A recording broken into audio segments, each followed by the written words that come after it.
beleza? Sejam bem-vindos a mais um vídeo de matemática para o 8º ano.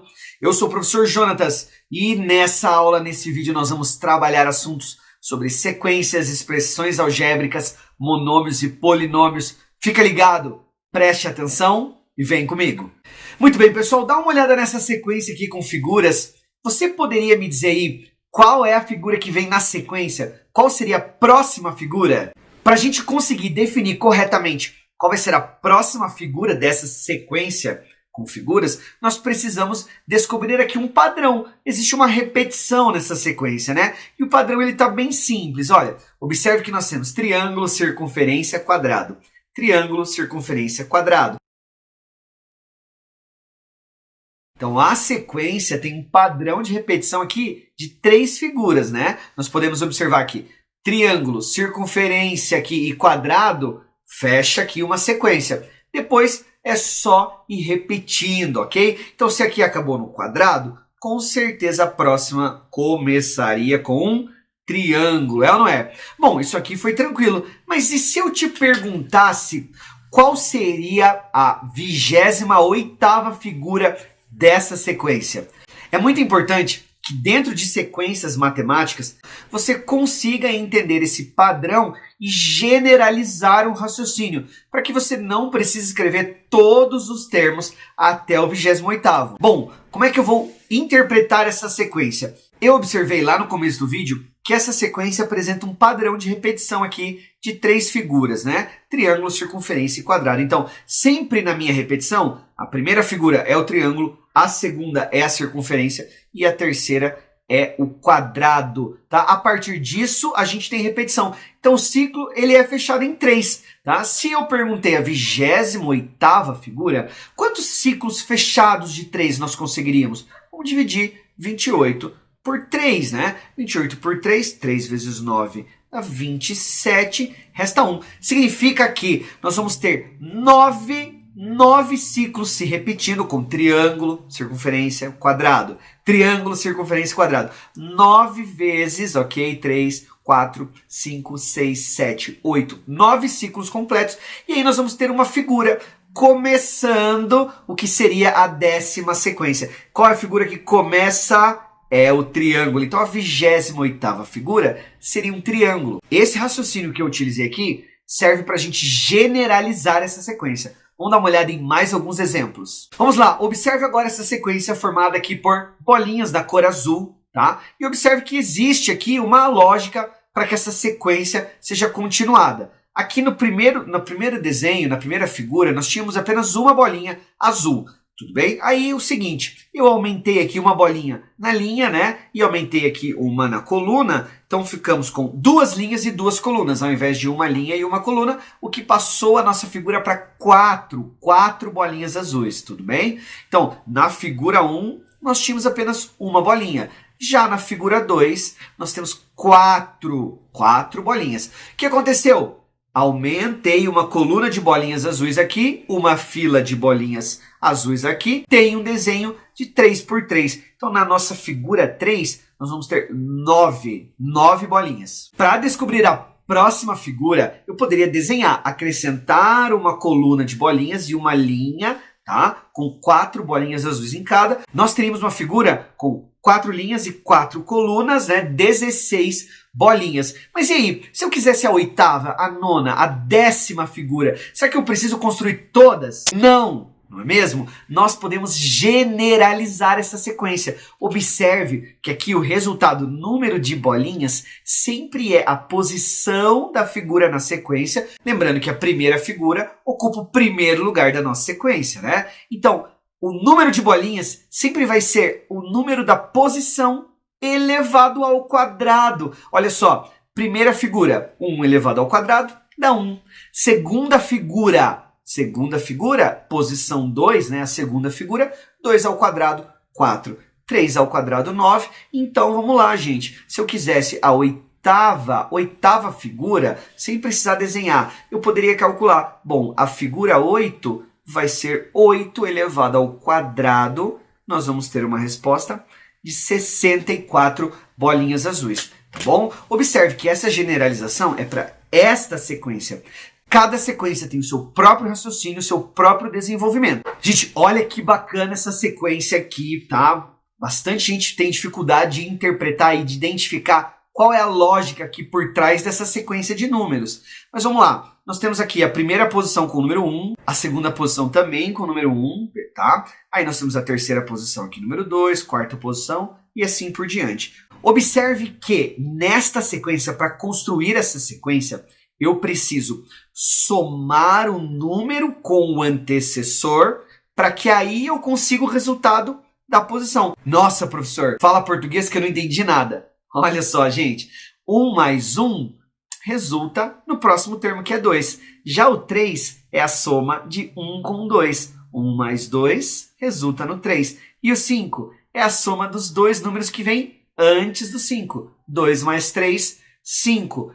3 mais 5, 8. E assim por diante. Esse tipo de sequência é chamada de sequência recursiva, tá? Onde um termo depende do termo que o antecede, depende do termo que vem antes dele. Sequência recursiva. Nós conseguimos escrever de uma maneira algébrica qual é a definição, qual é a lógica por trás da sequência. E essa lógica vai ser chamada de termo geral da sequência. Dá uma olhada aqui neste exemplo. Olha só. Aqui nós temos triângulos formados, né, por fósforos, aparentemente fósforos. Bom, na nossa primeira figura, nós temos um total de 3 fósforos, ok? E aí, na segunda figura, foram acrescentados 2 fósforos em relação à primeira. Então, na nossa segunda figura, nós temos um total de 5 fósforos, tá? 5 fósforos. O mesmo aconteceu com a terceira figura. Foram acrescentados outros 2 fósforos aqui na extremidade direita, o que nos dá um total de 7. 7 palitinhos aqui, 7 fósforos. E aí, se eu te perguntasse, quantos palitinhos eu precisaria para formar o próximo desenho? Bom, aqui você consegue perceber que existe um padrão de acréscimo. Eu estou sempre acrescentando 2, tá? Então aqui eu tinha 3, acrescentei 2. Ficou 5, acrescentei 2. Ficou 7. O próximo eu vou acrescentar 2. Vai ser uma figura formada por 9 palitinhos, ok? Mas eu posso descobrir, por exemplo, a 10ª figura ou a 12ª figura. Quantos palitinhos de fósforo será que a 10ª figura teria? Para isso, nós vamos generalizar essa sequência. Nós vamos escrever com uma linguagem algébrica, tá? Utilizando variáveis e letras, a nossa figura, o nosso termo geral. Para isso, eu vou utilizar a letra N, tá? Assim como usei lá no exemplo com as bolinhas azuis, para representar a posição da minha figura. Então, primeira posição, segunda posição, terceira posição, ok? E eu vou usar a letra P. Você pode escolher aí, tá? Vou utilizar a letra P para representar a quantidade de palitos de fósforo que eu vou utilizar em qualquer figura que eu quiser descobrir aqui. Bom, como é que nós vamos montar esta sequência? Dá uma olhada. Nós sabemos que a cada figura nós temos um acréscimo de 2. Isso significa que da primeira para a segunda figura nós tivemos um acréscimo de 2. Já da primeira para a terceira figura nós tivemos um acréscimo de 2 duas vezes, né? 2 vezes. Da primeira para a segunda figura e da segunda para a terceira figura. E para a quarta figura, nós tivemos um acréscimo de 2. Quantas vezes? 3. Nós tivemos um acréscimo de 2 entre a primeira e a segunda, entre a segunda e a terceira e entre a terceira e a quarta. Por isso, para a gente conseguir escrever uma expressão algébrica que generalize a nossa sequência, eu vou multiplicar o n por 2, uma vez que os acréscimos consecutivos são de 2, tá? Aumentou 2 em 2 palitinhos. E agora pensa comigo. Bom, se a primeira sequência tem 3 palitinhos, 2 vezes 1 dá 2. Mais quantos eu preciso para chegar no 3? Mais 1. Então, olha só. 2n mais 1 é o que a gente chama de termo geral da nossa sequência numérica. Repare, pessoal que está me assistindo aí, prestando atenção na aula, que esse termo geral, ele funciona para qualquer figura que eu tiver aqui. Por exemplo, se eu tiver na figura 2, dá uma olhada nesse cálculo, olha, eu vou pegar aqui 2 vezes a posição 2 mais 1. 2 vezes 2, 4 mais 1, 5, que é exatamente o número de palitinhos que nós temos aqui na segunda figura. Agora eu posso calcular a quantidade de palitos lá da 10ª figura, não é mesmo, pessoal? Olha, 2 vezes 10 mais 1. 2 vezes 10, 20. 20 mais 1, 21. Isso significa que a 10ª figura aqui da nossa sequência vai ter 21 palitinhos, ok? Muito bem, galera. Já que nós estamos falando sobre expressões algébricas, termo geral, contas envolvendo letras, envolvendo variáveis, deixa eu te mostrar aqui um exemplo prático de quando as variáveis são aplicadas. Dá uma olhada nesse retângulo que eu desenhei aqui e olha só, este retângulo tem uma medida aproximada aqui de 3, tá, na altura e um comprimento de 5. Você sabe que perímetro é a soma de todos os lados, né? Então o perímetro está batendo aqui 16 e a área, que é o produto entre o comprimento e a altura, está batendo aproximadamente 15. Agora, o que acontece se eu mexer, dá uma olhada aqui, ó, se eu mexer com a altura desse retângulo? Observe que eu estou variando a altura e no mesmo instante, tanto a área quanto o perímetro também são variados, ok? Eu mexo com o perímetro e com a área, mexendo aqui com a altura. Também poderia alterar o comprimento, tá? Poderia alterar as duas dimensões. Dá uma olhada, olha, eu estou mexendo aqui na altura e no comprimento e o perímetro está sendo alterado constantemente, a área também. Isso significa que o perímetro e a área dependem do comprimento e da altura de um retângulo. Para poder calcular a área e perímetro, nós precisamos conhecer o comprimento e a altura de um retângulo. Mas e aí, se eu não souber quanto vale o comprimento e a altura de um retângulo, será que mesmo assim eu consigo calcular a área? Será que mesmo assim eu também consigo calcular o perímetro? Bom, vamos dar uma olhada nisso aqui. Assim como nas sequências, eu também posso generalizar o perímetro ou uma área em um quadrado, por exemplo. Observe aqui nesse quadrado, nós temos os 4 lados valendo x. Então aqui o perímetro seria a soma desses 4 lados. X mais x mais x, ok? Como é que ficaria aqui o perímetro? 4x, né? Uma vez que 1 mais 1 mais 1 mais 1 é 4. Olha, isso aqui, galera, assim como nós fizemos nas sequências, isso aqui é uma generalização, tá? Independente de quem for o lado desse quadrado, se eu multiplicar o lado por 4, eu vou ter o perímetro. E a área, professor? Bom, a área de um quadrado é dado pelo produto dos lados, ok? Comprimento aqui, né, vezes altura. Então, nós vamos ter x vezes x. Como é que multiplica aqui termo algébrico? Repete a base, soma os expoentes se as bases forem iguais. Então, x vezes x, nós vamos ter uma área de x ao quadrado, ok? Esse x ao quadrado nada mais é do que uma generalização, que é um termo geral da área. Se eu quiser descobrir a área de um quadrado com o lado 8, com o lado 10, com o lado 15, basta eu substituir esse x pelo valor do lado e eu vou descobrir a área. Olha só, pessoal, essas duas expressões aqui, esses dois termos gerais, são o que nós chamamos na álgebra de monômios, ok? Deixa eu escrever aqui, olha, 4x, beleza? É um termo algébrico chamado de monômio, ok? E o monômio sempre é formado por um número, que nós vamos chamar de coeficiente numérico, ok? Coeficiente numérico. E o x e a letra aqui do nosso monômio sempre vai ser considerada a parte literal, ok? Parte literal e coeficiente numérico formam o meu monômio. Nós também podemos analisar o grau do monômio, que nada mais é do que o expoente da parte literal. Este monômio tem o grau 1. Já este aqui do x ao quadrado tem o grau 2, né? Lembrando que na frente desse x ao quadrado nós temos o coeficiente numérico 1.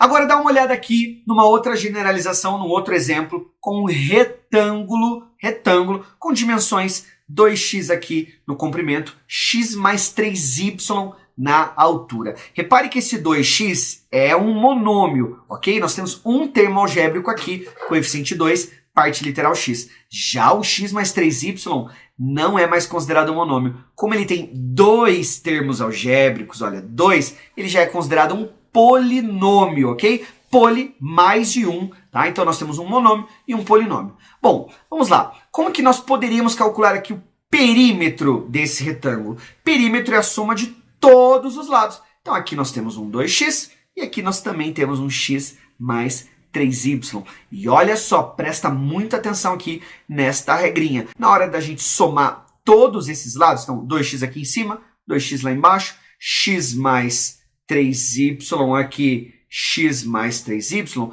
nós devemos obedecer a seguinte questão. Só é possível somar termos algébricos quando eles possuem exatamente a mesma parte literal, ok? Monômios só são somados com a mesma parte literal. E aí, esse 2x tem a mesma parte literal desse 2x, desse x e desse x. Então, nós podemos somar tranquilamente. 2 mais 1 dá 6. 6x. Já o outro monômio que nós encontramos aqui, que é o 3y, vai ser somado com este 3y, que vai dar uma resposta de 6y. Então, a resposta para o nosso perímetro é o polinômio 6x mais 6y, ok? E a área? Vamos lá para a área, né? A área é o produto entre o comprimento, 2x, e a altura, x mais 3y. Aqui, pessoal, para multiplicar um polinômio por um monômio, nós utilizamos uma propriedade na matemática chamada de propriedade distributiva,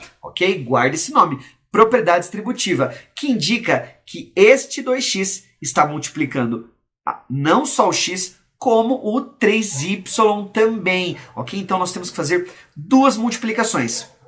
Para multiplicar termos algébricos, não esquece, é só multiplicar os coeficientes e as partes literais. Se forem iguais, você repete a base e soma o expoente. Se não, você simplesmente deixa a multiplicação indicada. Olha, 2x vezes x é 2x elevado ao quadrado, porque aqui nós tínhamos um expoente 1 e aqui também. Já 2x vezes 3y, 2 vezes 3 é 6, e eu vou apenas repetir aqui a multiplicação xy.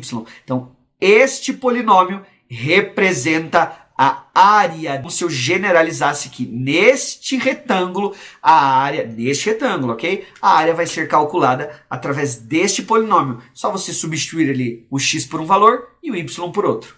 Muito bem, pessoal. Para a gente terminar essa aula, vou deixar aqui duas atividades com vocês, tá? Essa primeira, que está lá na página 53 do seu volume 2, ok? E essa aqui, que está lá na página 57, tá? Assiste esse vídeo com calma, preste atenção nas coisas que eu falei e aí tenta resolver estas duas atividades.